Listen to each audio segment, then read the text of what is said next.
Kumusta ng mga kapatid ko? Naaalala bang nakaraan? Huwag sanang kalimutan ang ating samahan.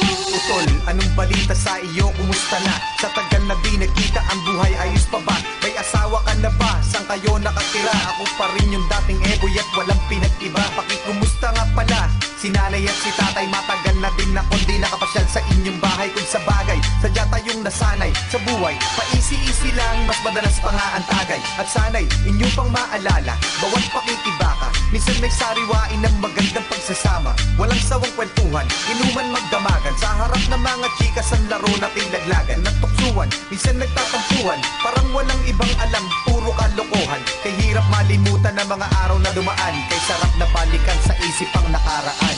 Utol, Ang awit na ito'y alis sa inyo. utol, Kumusta ng mga kapatid ko? utol.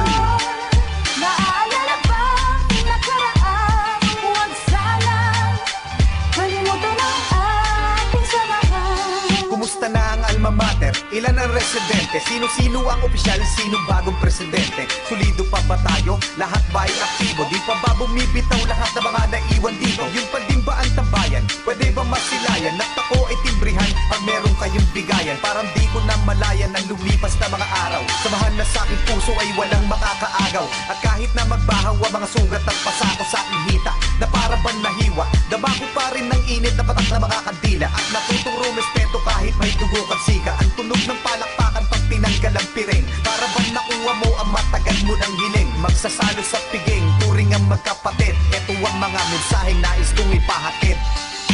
Utol, Ang awit na ito'y alis sa inyo. utol, Kumusta ng mga kapatid ko? utol.